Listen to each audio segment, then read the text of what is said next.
ایمان پلورونکي 14مه برخه.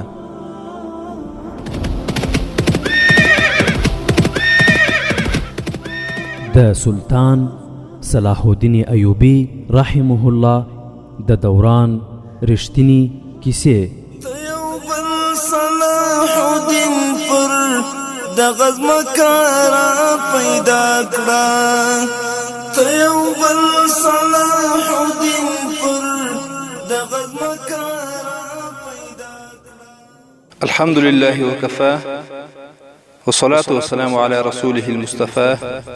اما بعد، ورونو ستاسو په یاد وي چې زموږ او ستاسو کیسه تر دې ځای پورې رسیدلې و او په دې ځای باندې ختمه شوې و چې سلطان صلاح الدین ایوبی رحمت الله علیه د سودانی لښکر بغاوت غلی کړ او خپل فوج د روانو عملیاتو او حملو لپاره سره منظم کړ. مبینه اطلاس د صلاح الدین ایوبی رحمت الله علیه وجلو ته ورغله. د سلطان صلاح الدین ایوبی رحمت الله علیه د پیښلیکونکو په لیکو کې د یو سړي یادونه په دې ټکو سره کیږي چې کچا د سلطان صلاح الدین ایوبی رحمت الله علیه عبادت کړی وي نو هغه به سیف الله وي. د صلاح الدین ایوبی خوږ دوست او خیلاس بهاودین شداد په هغو عربي یادښتونو کې د سیف الله یادونه یو څه په تفصیل سره کړې ده. دا سړی چې نوم یې په اصولي ډول په تاریخ کې راغلی نه دی، د صلاح الدین ایوبی تر وفات وروسته 18 کاله ژوندی و. مورخینو لیکلي چې دې سړي د خپل ژوندانه وروستي کلونه د سلطان صلاح الدین ایوبی د مزار په مجاورۍ کې تیر کړل او وصیت یې کړی و چې مړ شي نو له سلطان صلاح الدین ایوبی سره یو ځای ښخ. خو سیف الله کوم ظاهري حیثیت نه لري. هغه یو نومورکی سړی و چې په عمومي هدیره کې ښخ کړای شو او بیا هغه وخت زر را ورسېده چې پر هغې هدیره انسانانو کورونه ودان کړل او د هدیرې نوم له منځه ووت. په تاریخي لحاظ د سیف الله رحمت الله علیه اهمیت په دې کې و چې د سمندر له غاړې نه د سلطان صلاح الدین ایوبی د وژلو لپاره راغلی و. هغه مهال یې نوم مګنانا ماریوس و. یوازې د اسلام نوم اورېدلی و، نور په هیڅ نه پوهېده چې اسلام څنګه دین دی. د صلیبیانو له تبلیغاتو سره سم پر دې باوري و چې اسلام یو د کرکې وړ دین دی او مسلمانان د کرکې وړ خلک دي چې د ښځو پسې لیونیان او د انسانانو غوښې خوړونکي دي. ورونو د فکري جګړې یو هدف هم دا دی چې غربیان خپل رعیت یعنی عام وګړي له حقیقي اسلام څخه لرې ساتل غواړي. لکه دغه مثال یې ښه وګورئ او ښه ورته غوږ شئ. دته ویل سوي و چې اسلام یو د کرکې وړ دین دی او مسلمانان د کرکې وړ خلک دي چې د ښځو پسې لیونیان او د انسانانو غوښې خوړونکي دي. له دې امله به چې کله مګنانا ماریوس د مسلمان نوم اورېده له ډېرې کرکې به یې لاړې توکلې. هغه د بېساري زړورتوب څرګندونه کوله چې کله سلطان صلاح الدین ایوبی ته ورسېده نو مګنانا ماریوس ووژل شو او د هغه له مړي نه سیف الله وزېږېد. په تاریخ کې د داسې واکمنانو کمی نشته چې هغوی وژل شوي او یا پرې وژونکې حملې شوي دي. خو سلطان صلاح الدین ایوبی رحمت الله علیه له هغو یو څو شخصیتونو څخه دی چې د وژنې کوښښونه یې خپلو او پردیو دواړو کړي دي، لا چې خپلو خو یې د هغه د وژنې توطیې تر پردیو زیاتې جوړې کړي. د تأسف وړ خبره خو دا ده چې سلطان صلاح الدین ایوبی د ایمان روښانوونکو داستانونو سره سره د ایمان پلورونکو داستانونه هم جریان لري. له همدې امله سلطان صلاح الدین ایوبی رحمت الله علیه بار بار ویلي و تاریخ به هغه وخت ډېر ژر وویني چې مسلمان خو به د مسلمان په نامه پاتې وي خو خپل ایمانونه به یې پلورلي او نور به پرې حکومت کوي. اوس موږ هماغلته یو او هماغه مهال وینو.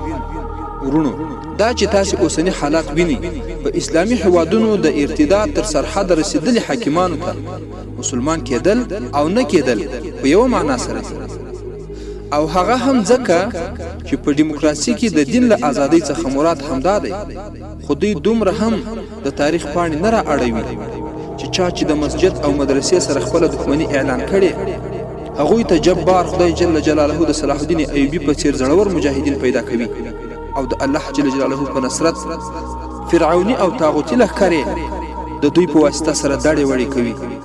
ورونو تاسو به پر روانو حقیقي پیښو کې ووینئ چې صلاح الدین ایوبی رحمت الله علیه په څومره کم تعداد ایمانی لښکر څومره خاورې تر خپل قیادت لاندې راوستلې او څومره صلیبیان او د اسلام دښمنان یې تر خپلو تورې تیر کړي.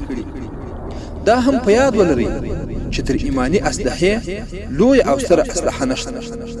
اوس به راشو د میګنانا ماریوس یا سیف الله رحمت الله علیه ډېرې عجیبې او له عبرته ډکې کیسې د سیف الله داستان له هغه مهال نه پیل کیږي کله چې سلطان صلاح الدین ایوبی د صلیبیانو متحده سمندري بیړۍ په اور او اوبو کې ډوبې کړې. د هغوی یو څو سمندري بیړۍ بچ او ووتلې.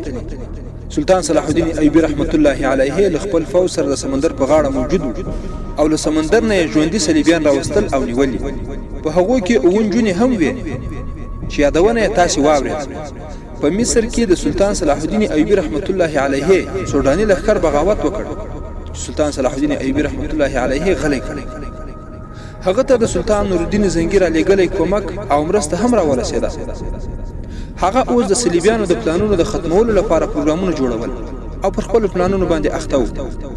ورونو سلطان صلاح الدین ایوبی رحمت الله علیه به دلته په مصر کې پریږدو او د روم د سمندر په هغه بل غاړه باندې چې د صلیبیانو کومه غونډه روانه ده هغه ته ورسو.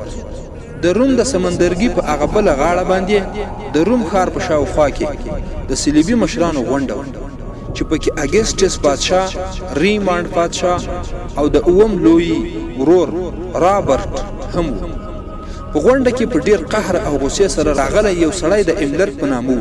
هغه د صلیبیانو د متحده سمندري فوج قومندان چې پر مصر د حملې لپاره لېږل شوی و. خو سلطان صلاح الدین ایوبی رحمت الله علیه پرې د یو ناڅاپي توپان په څیر حمله کړې و او د هغوی یو سپاهی هم د مصر په خاوره پل ایښودلو ته پرې ایښی نه و. د مصر ساحل ته چې کوم صلیبي عسکر رسېدلي وو هغوی له سلطان صلاح الدین ایوبي سره جنگي بندیان وو. د صلیبیانو په غونډه کې د املرک پښې له غصې نه ښورېدې.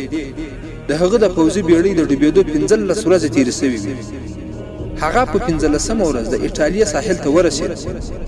د سلطان صلاح الدین ایوبی رحمت الله علیه اورینو غشي وشتونکو د هغوی د سمندري کښتیو بادبانونو سېزلي وو. دا خو د هغه خوش نصیبي وه چې د هغه جلوانانو او سپاهیانو اور کنټرول کړی و او کښتۍ یې بچ کړی وه. خو کښتۍ یې په سمندر کې د بادبانونو پرته ګرځېده راګرځېده. بیا پرې توپان راغی چې د بچ کېدلو هېڅ اټکل یې په نظر نه راته. بې شمېره ورانې ویجاړې بچ شوې.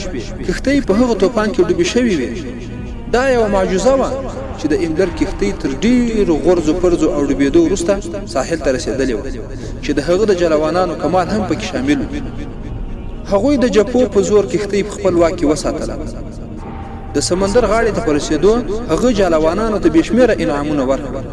صلیبي مشران یې همالته منتظر وو. هغوی پر دې خبره غور کول غوښتل چې چا ورسره دوکه وکړه.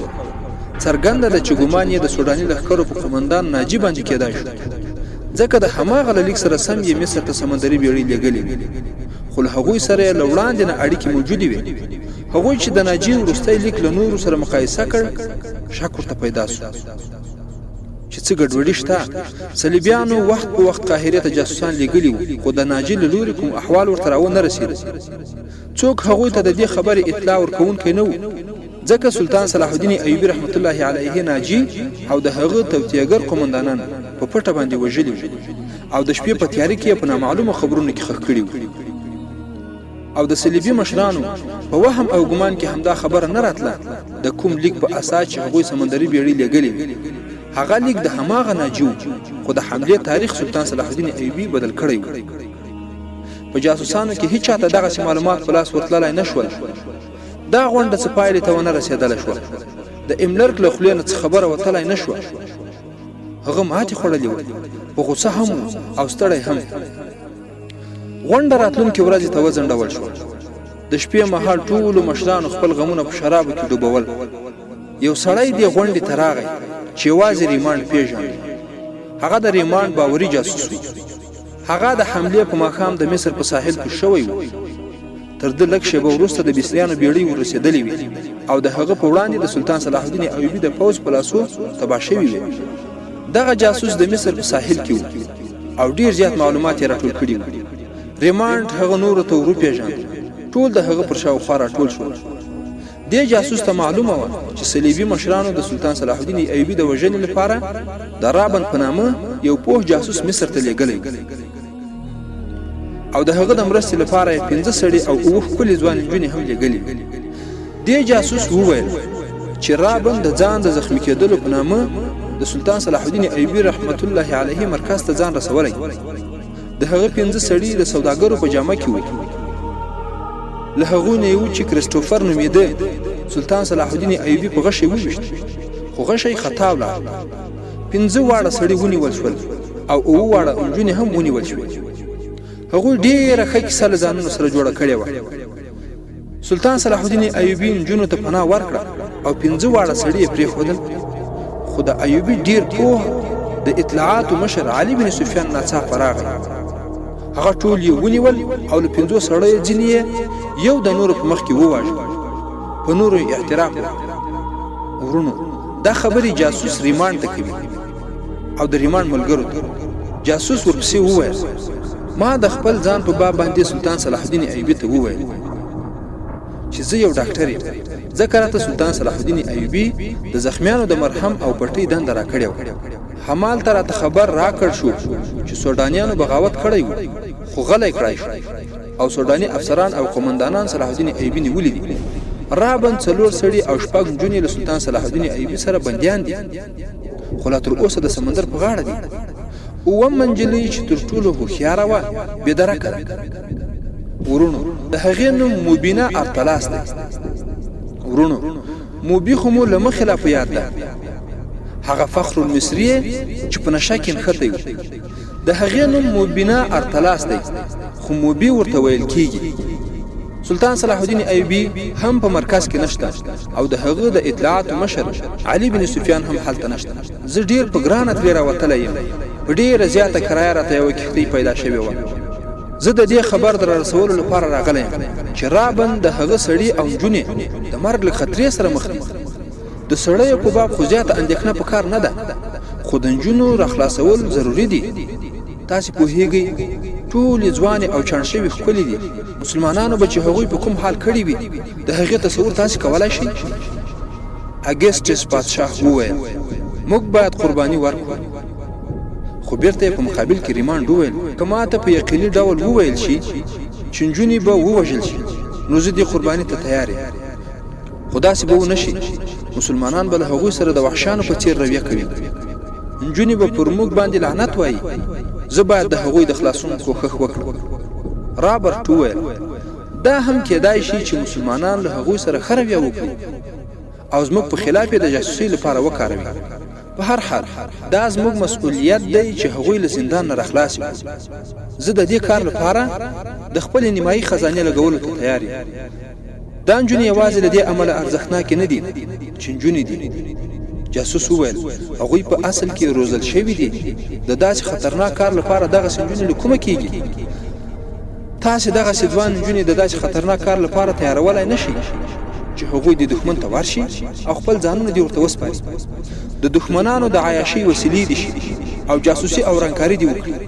په دې کار خو پت او عزت تر هر څه لومبی ځارول کېږي او دا خطره خو هر مهال موجوده ده چې څنګه دښمن ته څرګنده شي چې دا نجلۍ جاسوسه ده نو بیا به ورته تکلیفونه ورکول کېږي او بالاخره به وژل کېږي. دغه نجونې موږ په ډېر لګښت لاسته راوستې وې، بیا مو وروزلې او بیا مو ورته په ډېر تکلیف سره د مصریانو او عربو ژبې ور زده کړې. په یوه ځل د 7 روزل شوي نجونو ضایع کول ښه کار نه دی. وروسته ورپسې اګسټس وپوښتل آیا ته په باوري توګه ویلی شې چې نجونې د ایوبي له جنګي مرکز نه رایستل کېدای شي؟ جاسوس وویل هو صاحب، رایستل کېدای شي، خو د دې لپاره ډېر زړور او ازمیل شوي سړیو ته اړتیا ده. خو دا هم کېدای شي چې هغوی د 2-3 ورځو پورې رابند د هغه 4 سړي او نجونې قاهرې ته یوسي. بیا به له هغه ځایه راویستل ګران کار وي. که موږ وخت ضایع نه کړو نو په هماغه جنګي مرکز کې به یې ومومو. تاسې ما ته 20 سړي راکړئ، زه به د هغوی لارښوونه وکړم. خو سړی باید داسې وي چې په ځان باندې لوبې کول ورته اسانه وي. املر په درانه غږ وویل موږ باید په هر قیمت چې وي دغه نجونې راولو. په هغه چې د روم په سمندرګي کې څه تیر شوي وو هغه یې بدلې اخیستلو ته لیونی دی. هغه د صلیبیانو د متحده بیړۍ او په هغې کې د سپاره لښکر د قومندان په حیث په دې هیله تللی و چې د مصر د صوبې صحرا به د هغه په سر باندې تړل کېږي. خو سلطان صلاح الدین ایوبي هغوی د مصر د ساحل ورسېدلو ته هم پرېنښودل. هغه خو له سوځېدونکې سمندري کښتۍ نه ژوندی راووت، خو بیا سمندري توپان راګیر کړ. اوس یې چې خبرې کولې نو په دغه حالت کې هم شونډې او پښې رپېدې او زیاتره به یې چې خبرې کولې میز به یې په سوکانو واهه یا به یې خپل ورونه په څپېړو وهل او د خپلو احساساتو څرګنداوی به یې کاوه. هغه وویل زه نجونې هم راولم او سلطان صلاح الدین ایوبي هم وژنم. زه به هغه نجونې د مسلمانانو د سلطنت د جنډو ایستلو لپاره وکاروم. املر پادشاه ته وویل زه په اخلاص سره ستا خبره تاییدوم.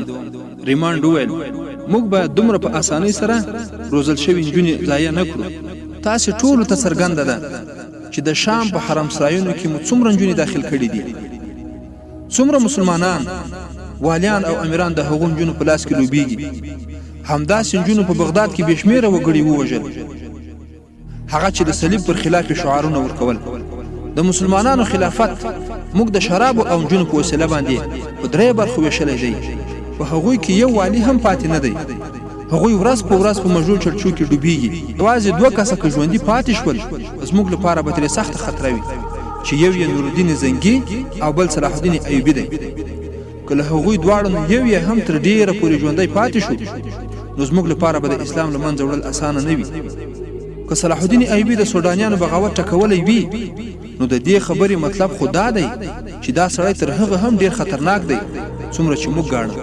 موږ باید د جګړې له ډګر نه پرته د ورانکارۍ محاذ هم پرانیزو. موږ په مسلمانانو کې د اختلاف او ورانکارۍ لپاره هغو نجونو ته اړتیا لرو. د اووم لوی ورور رابرټ وویل موږ باید له خپلو بریالیو تجربو نه ګټه واخلو. په عربو کې د مسلمانانو له کمزوریو نه ګټه پورته کړو. مسلمانان د ښځو شرابو او پیسو پسې ړندېږي. د مسلمانانو د ټکولو بهترینه لار دا ده چې د مسلمان په وسیله یې وټکوي. مسلمانانو ته چې د ذهني عیاشۍ وسایل برابر کړي نو هغوی له خپل دین او ایمان په اسانۍ سره لاسونه اخلي. لکه اوس چې ویني تاسې د هغوی ایمانونه په ارزانه بیه رانیولی شئ. هغه د څو تنو عربي امیرانو او وزیرانو مثالونه وړاندې کړل چې صلیبیانو د ښځو شرابو او پیسو په وسیله ځان کړي وو او د پردې تر شا یې خپل دوستان ګرځولي وو. تر ډېره پورې د مسلمانانو د کمزورۍ په باب خبرې وشوې. بیا د نجونو د راخلاصولو په عملي اړخونو خبرې اترې پیل شوې. په اخر کې پرېکړه وشوه چې 20 کسه ډېر زړور سړي دي د دې کار لپاره ولېږل شي او تر سبا ماښام پورې د تلو ته تیار شي. په همدې وخت کې 4-5 کسه قومندانان راوغوښتل شول. هغوی ته اصلي هدف او کار وویل شو چې 20 کسه دې وټاکي. قومندانانو د دغه کار د خطرو په باب لوی بحث وکړ. یو قومندان وویل د 14مې برخې پای.